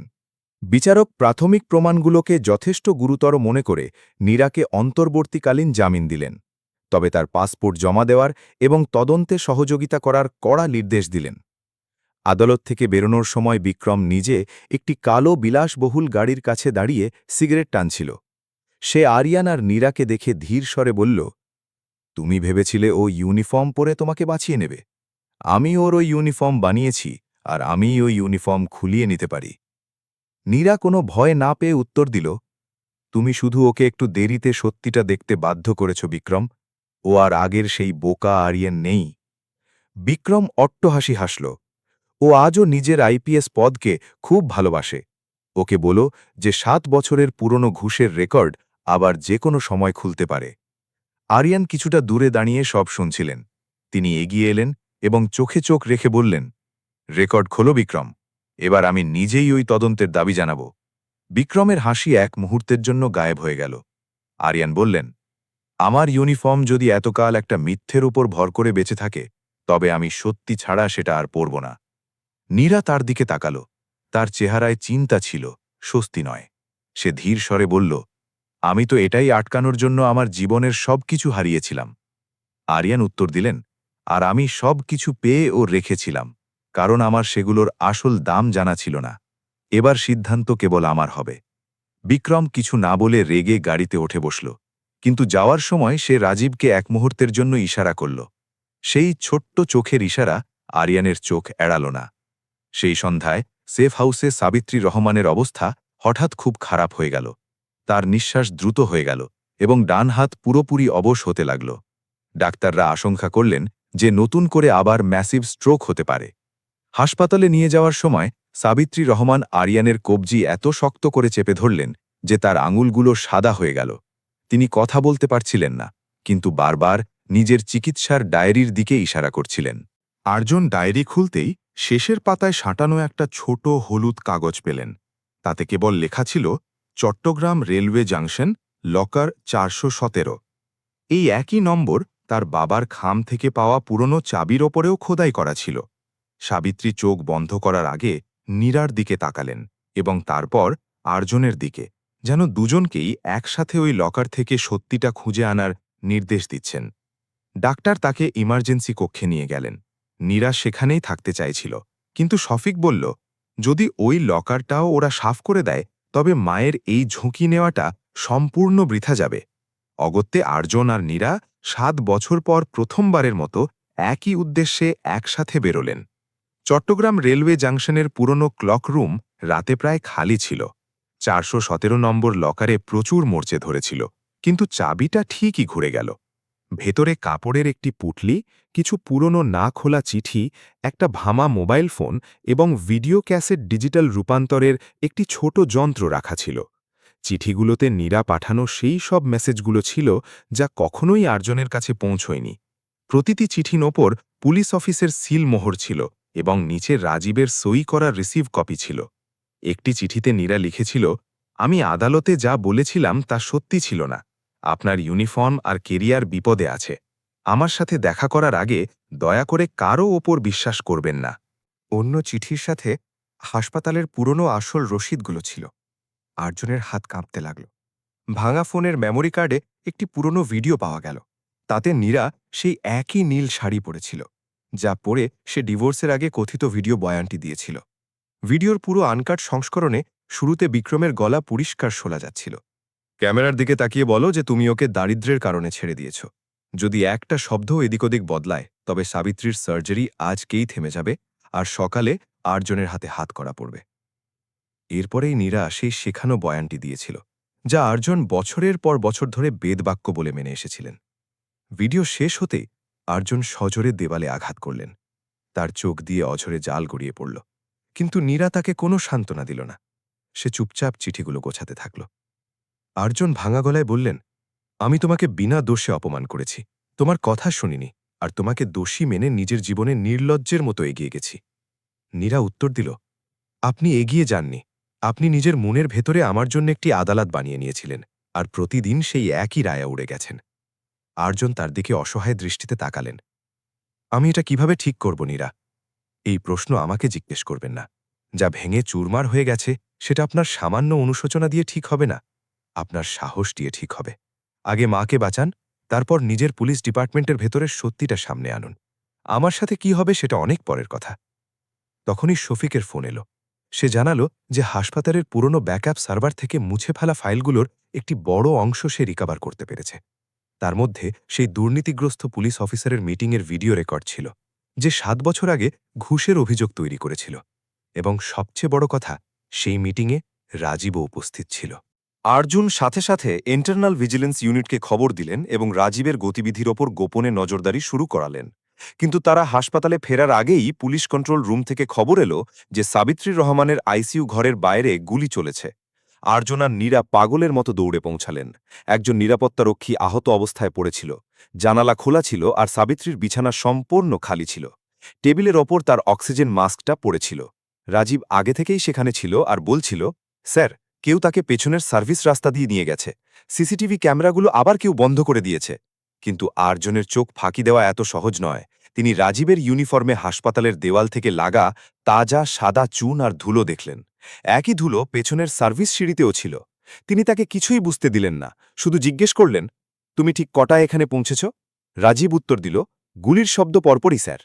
তখনই শাফিক আর্জনকে মেসেজ পাঠাল। রাজীবের ফোন ঠিক ২০ মিনিট আগে বিক্রম চৌধুরীর ব্যক্তিগত নম্বরের সাথে যুক্ত হয়েছিল। খালি বিছানা দেখে নীরা নিজের ভারসাম্য হারিয়ে ফেলল। আর্জন তাকে ধরলেন, কিন্তু সে তার হাত সরিয়ে দিয়ে কাঁদতে কাঁদতে বলল, মায়ের কিছু হলে আমি নিজেকে কখনো ক্ষমা করব না। আর্জন দৃঢ়স্বরে বললেন, এবার আর কেউ একা দোষ নেবে না। তিনি রাজীবের দিকে তাকিয়ে কড়া নির্দেশ দিলেন, বাইরের সব দরজা বন্ধ করে দাও, কোনো অফিসার হাসপাতাল থেকে বেরোবে না। রাজীব জিজ্ঞেস করল, স্যার, আপনি কি আমাকে সন্দেহ করছেন? আর্জন শান্ত স্বরে উত্তর দিলেন, আমি এখন এমন প্রত্যেক ব্যক্তিকে সন্দেহ করছি যার সত্যিটাকে ভয় হয়।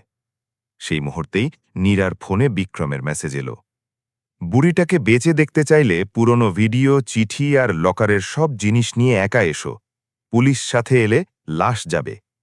নিচে একটি পুরনো পরিত্যক্ত গুদামের ঠিকানা দেওয়া ছিল। নীরা মেসেজ পড়ে সাথে সাথে একাই যাওয়ার চেষ্টা করল, কিন্তু আর্জন পথ আটকে দাঁড়ালেন। তিনি বললেন, 7 বছর আগে তুমি একা গিয়েছিলে আর আমাদের সুন্দর বিয়েটা শেষ হয়ে গিয়েছিল। এবার আমরা আইন, প্রমাণ আর সত্যি সাথে নিয়ে একসাথে যাব। শফিক লকার থেকে পাওয়া ভাঙা ফোনটা তুলে ধরে বলল, আর এবার এই গরিব বাচ্চাও আপনাদের সাথে আছে। দিদি, আপনি একসময় চুরির মিথ্যে অপবাদ থেকে বাঁচিয়েছিলেন। এবার আমার পালা, আপনাকে আর মাকে এই মিথ্যার জাল থেকে বের করে আনার। রাত 11টার সময় আর্জন, নীরা এবং শফিক সেই পরিত্যক্ত কোল্ড স্টোরেজের দিকে এগোলেন।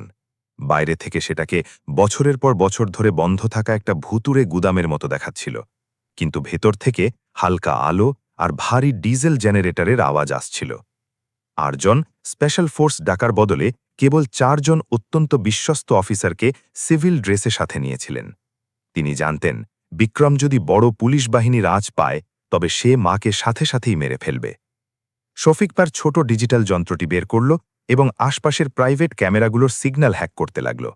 কয়েক মিনিটের মধ্যেই সে ফিসফিস করে বলল, পুরো এলাকার নজরদারি একটা আলাদা লোকাল সার্ভার থেকে হচ্ছে। আমি যদি 5 মিনিটের জন্য নেটওয়ার্ক নিজের কন্ট্রোলে নিয়ে আসতে পারি তবে ভেতরের লাইভ রেকর্ডিং আর ওরা মুছতে পারবে না। আরজন তার পিঠ চাপড়ে দিলেন, আজ তোমাকে কেবল আমাদের নয়, দেশের আইনকেও বাঁচাতে হবে। গুদামের ভেতর সাবিত্রীকে একটি চেয়ারের সাথে শক্ত করে বাঁধা ছিল। তার মুখে অক্সিজেন মাস্ক ছিল আর পাশে দাঁড়ানো ভাড়াটে ডাক্তার ভয়ে থরথর করে কাঁপছিল। বিক্রম চৌধুরী খুব আরামে একটা সোফায় বসেছিল।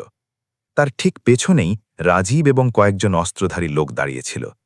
নীরাকে দেখেই বিক্রম তাচ্ছিল্য করে বলে উঠল, অবশেষে আমার বুদ্ধিমান বোন ফিরে এলো। 7 বছর আগের মতো আজও যদি মুখ বন্ধ রাখো তাহলে এই বুড়িটা বেঁচে যাবে। নীরা দৃঢ় স্বরে বলল, আমি একাই এসেছি, যেমনটা তুমি চেয়েছিলে। আরজন গুদামের অন্ধকার অংশে লুকিয়ে সব শুনছিলেন। বিক্রম অট্টহাসি হাসল, তুমি মিথ্যে বলা এখনো শেখনি নীরা, আরজন আশেপাশেই আছে। সে জোরে আওয়াজ করে বলল, আইপিএস সাহেব, লুকিয়ে না থেকে বেরিয়ে আসুন। আপনি 7 বছর আগে নিজের স্ত্রীর ওপর বিশ্বাস করেননি, দেখি আজ আপনার আইনের ওপর কত ভরসা আছে।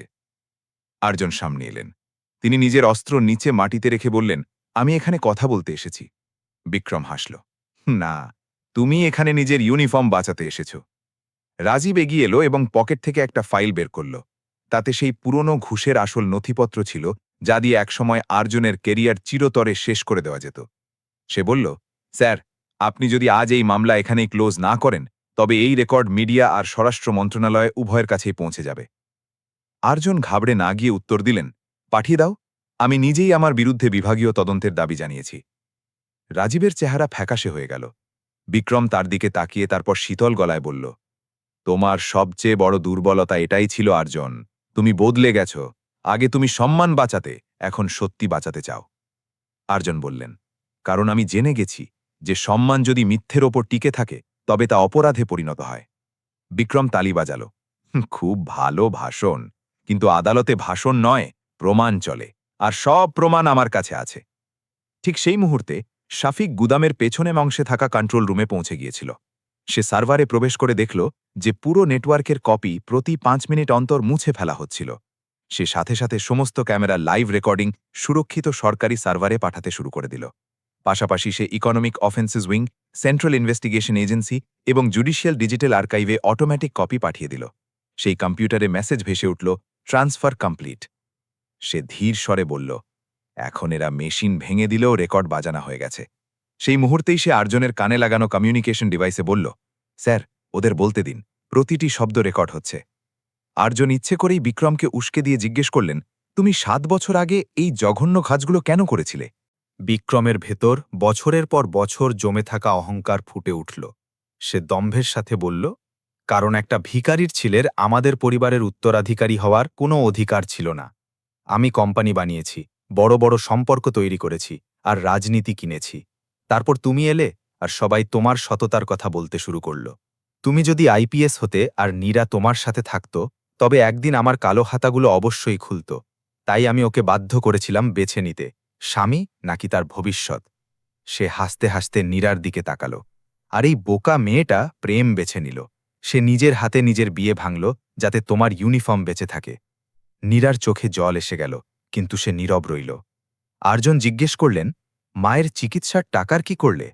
বিক্রম বিন্দুমাত্র দ্বিধা না করে উত্তর দিল, ওই টাকা দিয়েই ট্রাস্ট চালিয়েছি, নির্বাচনে ইনভেস্ট করেছি আর বাজার দখল করেছি। গরিবদের টাকা চুরি করা সবচেয়ে সহজ হয়, কেউ হিসেব জিজ্ঞেস করে না। রাজীব হঠাৎ অস্থির হয়ে উঠল। সে বিক্রমকে ধীরে করে বলল, ব্যাস করুন, অনেক হয়েছে। বিক্রম তাকে ধমক দিল, এখন ভয় পাচ্ছ? এতগুলো বছর আমার জন্য রেকর্ড মুছেছ, সাক্ষী বদলেছ, হাসপাতালের সার্ভার সাফ করেছ, আর এখন সাধু সাজছ? আরজন তার দিকে তাকালেন, তাহলে মায়ের ঘরের ক্যামেরাও তুমিই বন্ধ করিয়েছিলে রাজীব? রাজীব প্রথমবারের মতো চোখ নামিয়ে নিল। সে ধীরে করে বলল, আমি ভেবেছিলাম কারোর কোনো ক্ষতি হবে না, শুধু একটু ভয় দেখানো হবে। নীরা কড়া স্বরে বলল, মিথ্যে কখনো শুধু ভয় দেখানোর জন্য শুরু হয় না, শেষে সেটা কারোর না কারোর জীবন ঠিকই খেয়ে নেয়। তখনই শাফিক সেন্ট্রাল সার্ভারের কনফার্মেশন দেখল। এবং পুলিশ হেডকোয়ার্টার্সে সিগন্যাল পাঠিয়ে দিল। এখন পুরো কথোপকথনের কপি সুরক্ষিত ছিল। বিক্রম সুশীলার দিকে ইশারা করে বলল, যদি ওই লকারের রেকর্ড চাই তবে আগে ওই বুড়িটাকে মরতে হবে। ও এই সব কিছু দেখেছিল। সে তার লোককে ইঞ্জেকশন দেওয়ার নির্দেশ দিল। সেই মুহূর্তেই আরিয়ান বিদ্যুতের গতিতে এগিয়ে গেলেন। গুলি চলল, কিন্তু তিনি ধাক্কা দিয়ে মায়ের চেয়ারটা ফেলে দেওয়ায় গুলি দেওয়ালে গিয়ে লাগল। সাথে সাথে স্পেশাল ফোর্স গুদামের ভেতরে ঢুকে পড়ল। গুদাম গুলি আর চিৎকারে ভরে গেল। রাজীব পালানোর চেষ্টায় পেছনের দরজার দিকে দৌড়াল, কিন্তু শাফিক আগে থেকেই সেখানে ছিল। সে ইলেকট্রনিক লক দিয়ে দরজা বন্ধ করে দিল। রাজীব তার ওপর হামলা করল, কিন্তু শাফিক তাকে জুডোর প্যাচে ফেলে দিল। আরিয়ান বিক্রমকে ধরে ফেললেন, কিন্তু ধস্তাধস্তিতে তার সার্ভিস পিস্তল দূরে গিয়ে পড়ল। বিক্রম লোহার রড তুলে আরিয়ানের উপর আঘাত করল, তখনই নীরা মাঝখানে চলে এলো। আঘাত তার কাঁধে লাগল। আরিয়ানের চেহারা রাগে আর ভয়ে ভরে উঠল। তিনি বিক্রমকে মাটিতে আছড়ে ফেলে হাতকড়া পরিয়ে দিলেন। বিক্রম চিৎকার করতে থাকল, তুমি আমাকে জেলে পাঠাতে পারো, কিন্তু আমার ফাইলগুলো কখনো ধরতে পারবে না। শাফিক শান্ত স্বরে বলল, ফাইলগুলো এখন আর আপনার নেই। সে গুদামের বড় স্ক্রিনটা চালু করল, আর তাতেই একটু আগে রেকর্ড হওয়া পুরো কথোপকথন চলতে শুরু করল। বিক্রমের নিজের স্বীকারোক্তিমূলক কথোপকথন, রাজীবের ভূমিকা, মায়ের টাকা চুরি, ঘুষের মিথ্যা মামলার ষড়যন্ত্র, সবকিছু পরিষ্কার শোনা যাচ্ছিল। ঠিক সেই সময় সেন্ট্রাল এজেন্সির অফিসাররাও গুদামে পৌঁছে গেলেন। তাদের প্রধান বললেন, বিক্রম চৌধুরী, আপনাকে মানি লন্ডারিং, অপহরণ, খুনের চেষ্টা, সরকারি প্রমাণ নষ্ট করা এবং মিথ্যা মামলার ষড়যন্ত্রের অভিযোগে গ্রেফতার করা হচ্ছে। রাজীব শেষ চেষ্টা করল, কিন্তু আরিয়ান নিজেই তার হাতে হাতকড়া পরিয়ে দিলেন। রাজীব ভাঙা গলায় বলল, স্যার, আমি কখনো ভাবিনি কথা এতদূর পৌঁছাবে। আরিয়ান উত্তর দিলেন, অপরাধ সবসময় চিন্তার চেয়েও এগিয়ে যায়, তাই আইন কখনো পিছু হটে না। গুদাম থেকে বেরোনোর সময় আরিয়ান নিজের ক্যাপ খুলে সেন্ট্রাল এজেন্সির প্রধানের হাতে দিয়ে দিলেন। তিনি বললেন, যতক্ষণ না আমার বিরুদ্ধে বিভাগীয় তদন্ত শেষ হচ্ছে, আমি আমার কাজের সাথে যুক্ত প্রতিটি সিদ্ধান্ত থেকে নিজেকে সরিয়ে রাখছি। অফিসার স্যালুট করে বললেন, আপনি নিজেই নিজের বিরুদ্ধে তদন্ত চেয়েছেন, এটাই আপনার সবচেয়ে বড় সততা, স্যার। নীরা আহত কাঁধ নিয়েই আরিয়ানের দিকে তাকাল এবং ধীরে করে বলল, আজ আপনি প্রথমবারের মতো নিজের ইউনিফর্ম বাঁচানোর জন্য কাউকে হারাননি। আরিয়ান উত্তর দিলেন, কারণ এবার আমার সাথে সত্যিটা ছিল। কয়েকদিন পর আদালতে প্রাথমিক শুনানি হল। শফিক সার্ভার থেকে সুরক্ষিত আর্থিক লেনদেন, হাসপাতালের আসল নথি, লকার থেকে পাওয়া চিঠি এবং ভিডিও আদালতে পেশ করল। আদালত চৌধুরী রুরাল সাপ্লাই ফাউন্ডেশনের সমস্ত সম্পত্তি তাৎক্ষণিকভাবে সিল করার নির্দেশ দিল। নীরার বিরুদ্ধে সমস্ত প্রাথমিক ভুয়ো অভিযোগ খারিজ করে দেওয়া হল। আর্জনের বিরুদ্ধে 7 বছরের পুরনো ঘুষের অভিযোগকে মিথ্যা ঘোষণা করার আইনি প্রক্রিয়া শুরু হল। সেই সন্ধে চট্টগ্রামের ওই একই সবজি বাজারে বছরের পর বছর পর প্রথমবারের মতো কোনো গুন্ডা চাঁদাবাজি করার সাহস করল না। পুলিশের নতুন টিম সাধারণ দোকানদারদের সাথে বসে অভিযোগ দায়ের করছিল। আর্জন সাধারণ পোশাকে সেখানে পৌঁছলেন। তিনি দেখলেন যে নীরা আহত হওয়া সত্ত্বেও নারীদের সাথে মিলে আবার দোকানগুলো সাজাচ্ছে। তিনি তার কাছে এলেন এবং বললেন, আমি তোমাকে অনেক দেরিতে বুঝলাম আর্জন। নীরা কাজ থামিয়ে তার দিকে তাকাল। বোঝাটা তো কেবল শুরু আর্জন, বিশ্বাস ফিরতে অনেক সময় লাগবে। আর্জন মাথা নিচু করলেন, আমি অপেক্ষা করব। তখনই হাসপাতাল থেকে ফোন এলো। ডাক্তার জানালেন যে সাবিত্রীর অবস্থা এখন স্থিতিশীল এবং তিনি প্রথমবারের মতো স্পষ্ট শব্দ বলার চেষ্টা করছেন। আর্জন আর নীরা সাথে সাথে হাসপাতালের দিকে ছুটলেন। তারা জানতেন না যে মায়ের কাছে এখনও একটি শেষ সত্যি বেঁচে আছে। হাসপাতালের বিশেষ কক্ষে সাবিত্রীর নিঃশ্বাস এখন স্থিতিশীল ছিল। তিনি অনেক কষ্টে আর্জনার আঙুল চেপে ধরে ধীর স্বরে বললেন, তোমার বাবা দুর্ঘটনায় মারা যাননি বাবা। আর্জনের মুখ পাথরের মতো হয়ে গেল। বছরের পর বছর ধরে পরিবার এটাই বিশ্বাস করে আসছিল যে দেবেন্দ্র রহমানের গাড়ি পাহাড়ি খাদে পড়ে গিয়েছিল। মা অনেক কষ্টে জানালেন যে দেবেন্দ্র বিক্রমের অবৈধ পরিবহনের অ্যাকাউন্ট আর পুলিশ অফিসারদের দেওয়া ঘুষের টাকার প্রমাণ খুঁজে পেয়েছিলেন। তিনি প্রমাণগুলো নিয়ে ডিপার্টমেন্ট পর্যন্ত পৌঁছতে যাচ্ছিলেন, কিন্তু সেই রাতেই তার গাড়ির ব্রেক কেটে দেওয়া হয়েছিল। রাজীব পরে তদন্তের ভার নিয়েছিল এবং সেটাকে চালকের ভুল বলে ঘোষণা করে দিয়েছিল। মা সবকিছু লুকিয়েছিলেন, কারণ বিক্রম আর্জনের চাকরি, নীরার জীবন আর পুরো পরিবারকে ধ্বংস করে দেওয়ার হুমকি দিয়েছিল। আর্জন মায়ের দিকে তাকালেন।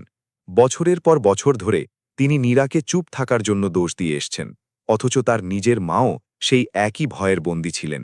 তিনি মায়ের হাত কপালে ছুঁয়ে বললেন, এখন আর কাউকে একা এই বোঝা বইতে হবে না মা, শফিক দেবেন্দ্রর মৃত্যুর সাথে জড়িত পুরনো রেকর্ড আবার খুলল। তদন্তে সব প্রমাণ মিলে গেল। কয়েক সপ্তাহের মধ্যেই বিক্রমের ওপর খুনের চেষ্টা, মানি লন্ডারিং, জোরপূর্বক চাঁদাবাজি, মিথ্য মামলা এবং দেবেন্দ্র রহমানকে খুনের ষড়যন্ত্রের অভিযোগ স্থির হয়ে গেল।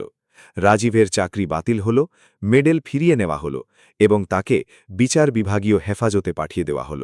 আর্জনের বিরুদ্ধে বিভাগীয় তদন্তও শেষ হল। তাকে কাজে ফেরার সসম্মান নির্দেশ দেওয়া হল। তিনি পুনের বাজার, শ্রমিক বস্তি এবং ছোট ব্যবসায়ীদের জন্য একটি বিশেষ অভিযোগ সেল তৈরি করার প্রস্তাব দিলেন, যেখানে কোনো দালাল ছাড়াই অভিযোগ দায়ের করা যাবে। নীরার বিরুদ্ধে দায়ের হওয়া সমস্ত মামলা আনুষ্ঠানিকভাবে সমাপ্ত হল। চৌধুরী রুরাল সাপ্লাই ফাউন্ডেশনের বাজেয়াপ্ত করা টাকা থেকে গরিব রুগীদের টাকা ফিরিয়ে দেওয়া হল।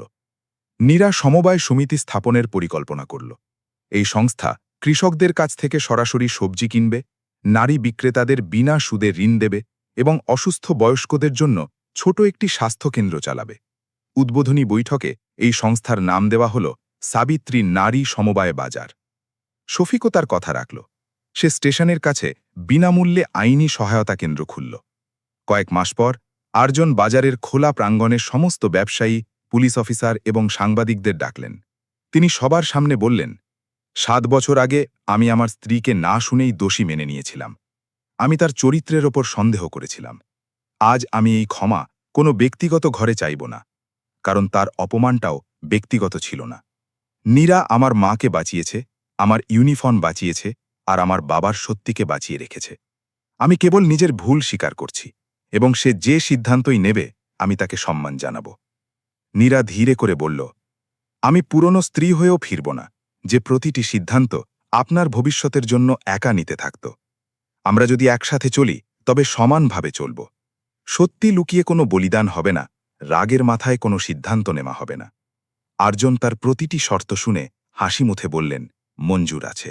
কয়েক মাস পর তারা কোনো রাজপ্রাসাদ বা দামি হোটেলে নয়, ওই বাজারের প্রাঙ্গণেই সাধারণ রীতিতে আবার বিয়ে করলেন। নীরা ভারী গয়নার বদলে নিজের সেই পুরনো ভাঙা কাচের চুড়ির একটা টুকরো রূপো দিয়ে বাঁধিয়ে পড়ল। আর আরিয়ান বিয়ের সময় প্রতিশ্রুতি দিয়ে বললেন, এবার আমি তোমার রক্ষার প্রতিশ্রুতি দিচ্ছি না, কারণ তুমি নিজেই সক্ষম। আমি সত্যি শোনা, তোমার পাশে দাঁড়ানো আর কখনো তোমার গলার আওয়াজের উপর নিজের ভয় চাপিয়ে না দেওয়ার প্রতিশ্রুতি দিচ্ছি। নীরা উত্তর দিল, আর আমি প্রেমের নামে একা কোনো সিদ্ধান্ত নেব না। বছরের পর বছর পর তাদের বাড়িতে সবচেয়ে দামি বস্তু কোনো মেডেল বা দামি গয়না ছিল না। বসার ঘরের দেওয়ালে একটা ছোট কাঠের ফ্রেম টাঙানো ছিল।